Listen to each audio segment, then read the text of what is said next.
Hello, everyone. Today we're going to talk about the R. Kelly verdict and how it's just a sign of bigger problems in the Black community.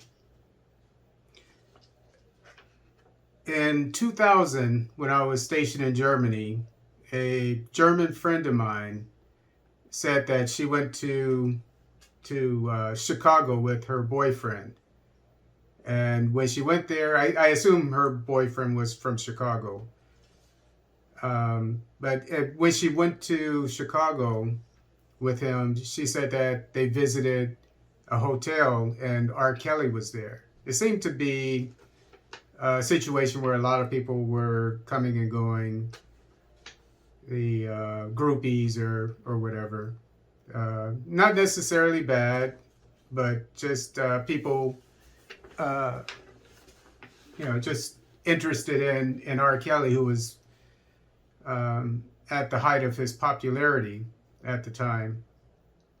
And she said that when she saw him, he was in a robe in the daytime. And I remember that just stuck with me.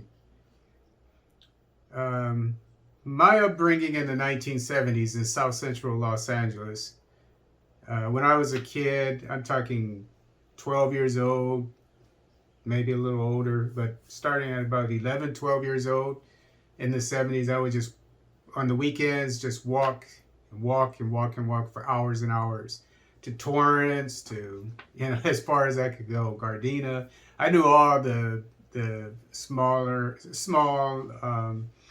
cities within the city of Los Angeles. And I would just point in one direction and I would walk that way that day. Half the time I would visit my father, who was about an hour's walk away, maybe, but it seemed like forever. But now when I go in that neighborhood and drive there, I drive there within 5 minutes. It's like nothing now, but it seemed like forever then. But back in the 70s, I think things were not as testy and dangerous as they are now. Sure, we saw kids on milk cartons, usually girls, if I'm not mistaken.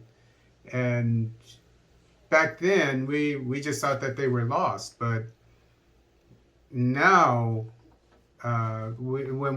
people of my age, when we look back at think back on those times of the milk carton days when the little girls would be on them. Now we know that they were probably kidnapped and who knows what else. They usually never reappeared. So things were bad back then. There were predators, to be sure, back then. We just didn't know it as much as we do now. Nowadays, we have a problem with teenagers, especially girls, being raped, black girls, raped, and we have a problem with human trafficking, girls 13, 14, and in that age range, and maybe even older. So there are predators in the black community, and some of them are not even black. I remember when I went on leave back home in LA, and I was looking at the news, and there was an incident where an 11-year-old black girl, she was taken into a van by two Hispanic men, and they grabbed her, put her in the van, and raped her, molested her. So it's not just black people that are the predators in our community. And this can be challenging for single mothers who are raising kids because they don't have that second person there to help them protect their children. And not only that, but if they're working, then it makes it harder for them to look after their children.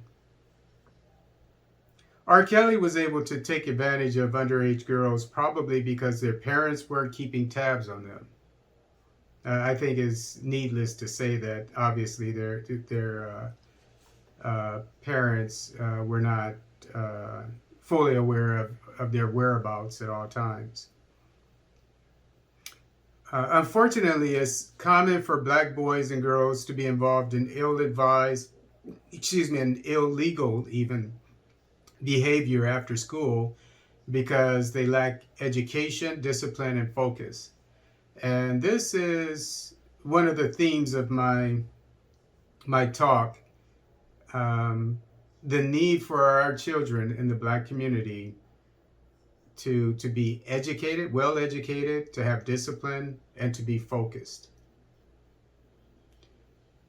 Instead of allowing our children to run the streets, we should make sure they are gainfully employed in safe environments after school, such as at home or in a library. But libraries close at about 5 or 6 o'clock, so if the child is old enough to walk to the library by themselves, that's okay. But preferably with a schoolmate or whatever. They shouldn't, if they're very young, they shouldn't be walking around by themselves, as I was back in LA back in the 70s, especially if it's a girl. Because anything, as I said, the 11-year-old, she was grabbed, in broad daylight and put into a van. So you have to be careful. I mean, if they're quite young, obviously they shouldn't be walking around by themselves. But if they're 14, maybe, and even a girl, if she's safe, she knows she's looking around at all times, and then she should be able to walk to, say, a gym or a library. And then when it closes at 6 o'clock, call her mother. Maybe the mother picks her up, father, whatever. Or, but know at all times where your children are. And make sure that they're in a safe environment. Organized sports are okay, but we need more doctors. And Magic Johnson said this. I remember a long time ago, when he was playing for the Lakers, fairly early in his career, he observed this. And I remember talking to one person, a black guy, about it. He said, well, why didn't he do it? Well, nobody taught him, obviously.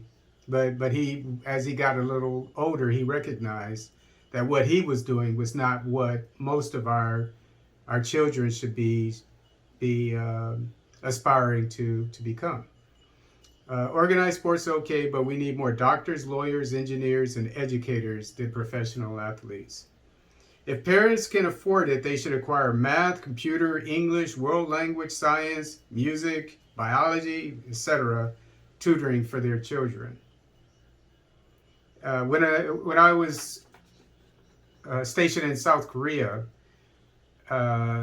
it was said, I don't believe it, but I'm sure there's some validity to it, and I'll tell you why. But it was said that Koreans spent upwards of, I think it was somewhere around 40% of their disposable income on tutoring their children. But I had a soldier who was South Korean, who was in the military, and they worked under us. Some of them worked for us, some of them worked with the South Korean military. But the ones that worked with us, they called them Katusas, Korean augmentees to the United States Army. The other ones were ROK soldiers, Republic of Korea soldiers, the ones that weren't affiliated with us. And they would have to, it was mandatory service for 2 years, about a year and a half, 1 year if you were a Marine, a year. Anyway, the Air Force, they had to serve, I think, even longer than 2 years. But for the Army, it was 2 years. And it was horrible. They hated it. But they had to do it. But one of my soldiers, South Korean soldiers, Katusas, he said that he was almost 30. He was old because he had went to Berkeley, but he decided to go back to South Korea. And so by the time he went back, he was in his late 20s. And so by the time he got out, he was about 30 years old. And he said that he planned to become a tutor, and he was going to take over somebody else's business because they were retiring. And he was going to take over the uh, the arts side of the tutoring, whereas the other person, he would have a partner at the math and science side of it. So he was going to do the language arts and etc.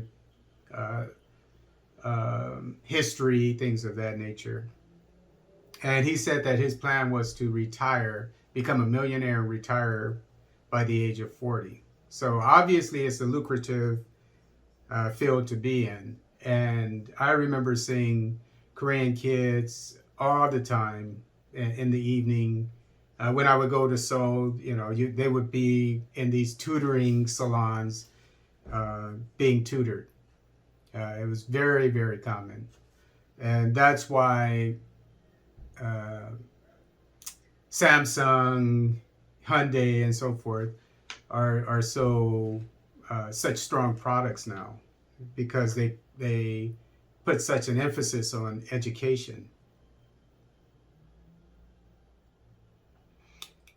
Parents who cannot afford tutoring should make sure that their children at least do their homework.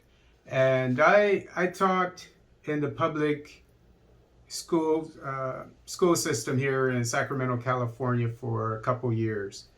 And I taught history, high school history, and geography. And I learned that, well, not the geography class because that was a prep school, but at the regular run-of-the-mill public high school, and I assume middle school as well, kids are not given homework these days. And I can understand it to a certain degree, because when I was teaching, the stuff that I taught, at the level I taught it, that was all a kid really needed to learn as far as history. They didn't have to go home and study more. But just think, if they did go home and learn more, that would make them even better students. And so when we look at the Koreans, the South Koreans who are getting tutored until the nighttime, believe me, it's very rigorous. Their education, very rigorous. I can go on and on and on. Maybe I'll give a talk about that one day in itself. But if our children are not doing homework, getting tutored after school, then there's no way that they're going to be able to compete against South Koreans, Germans, Finns, etc. And Chinese, I guess you could throw them in there as well. Who else is there? Polish kids are doing very well too.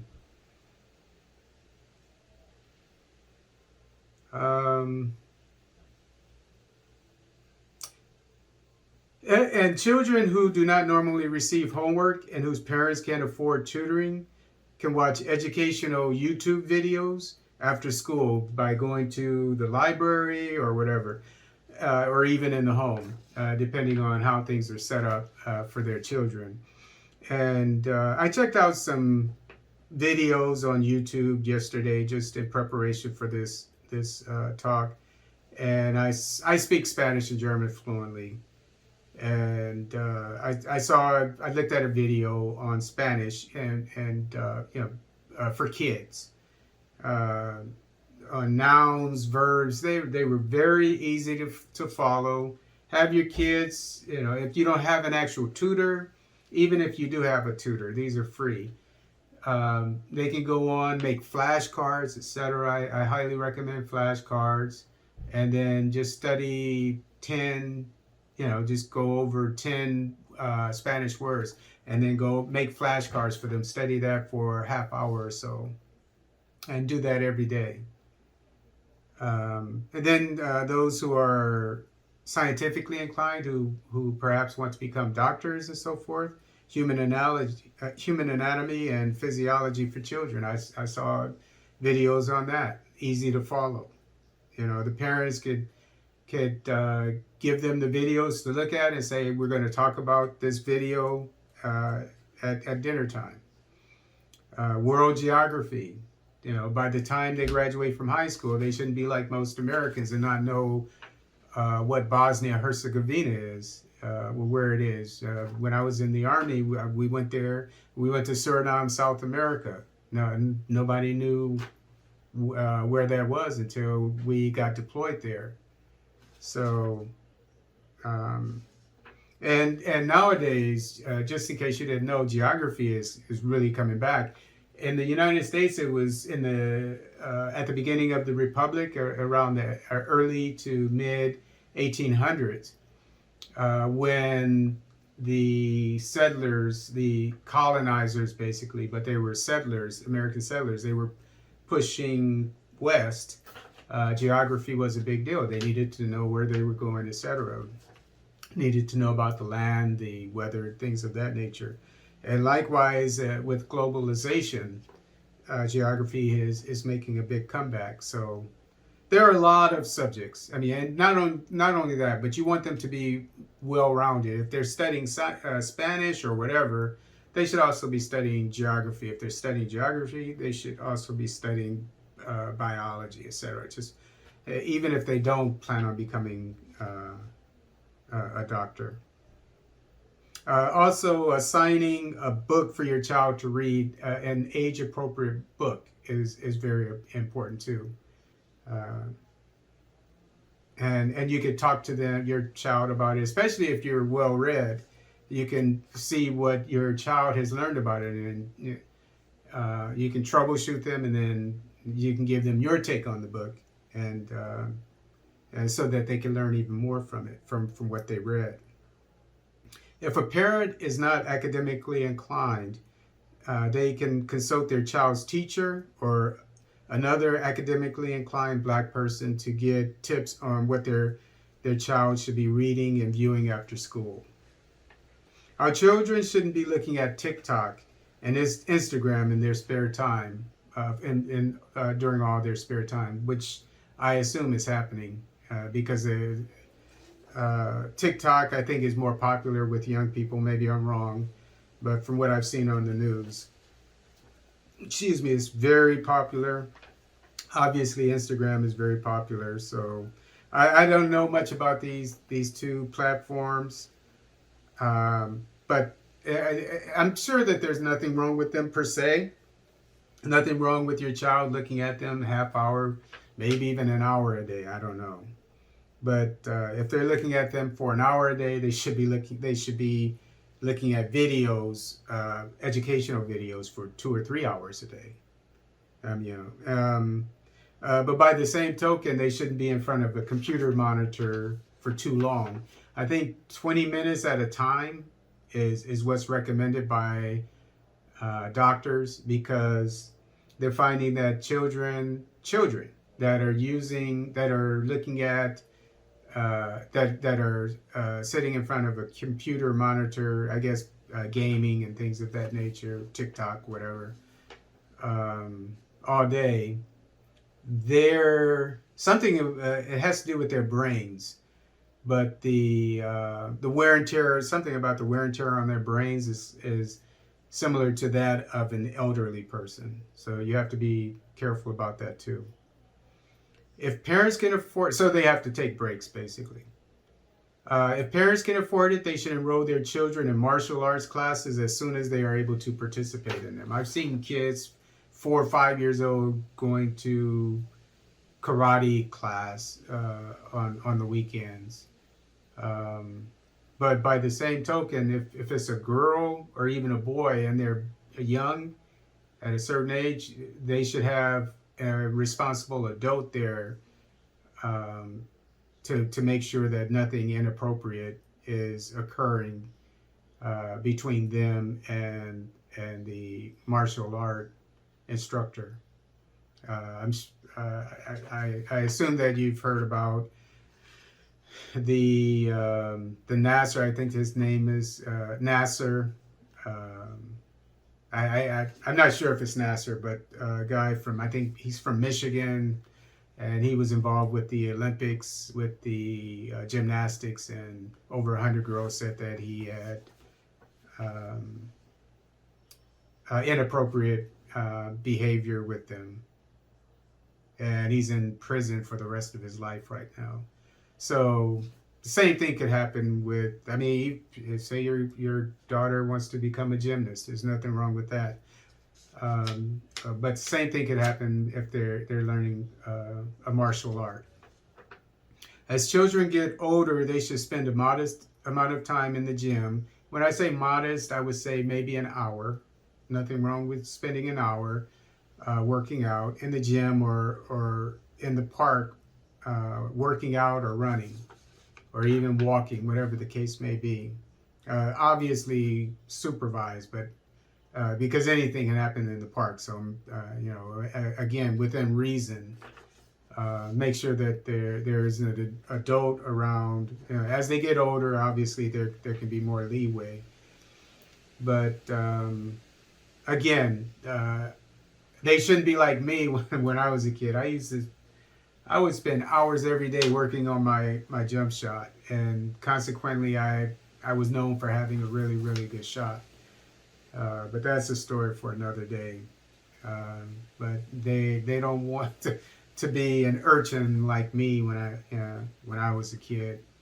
Again, they need to be educated, they need to be disciplined, and they have to have focus. Unlike me when I was a kid, I got mine with time, and I wouldn't trade my childhood for anything, because even though I wouldn't recommend the way that I was raised, even though I look at my mother as a genius because of the way she raised us, I wouldn't trade the way I was raised for anything, because it's made me it's given me the street smarts that I have. So maybe your children will not have the street smarts that many children of our race have, but at least they will be protected and educated, and focused, and that's more important. But in closing, as parents, we should do our part to keep our children gainfully employed after school and in safe environments. And then we won't have to worry about them being the victims of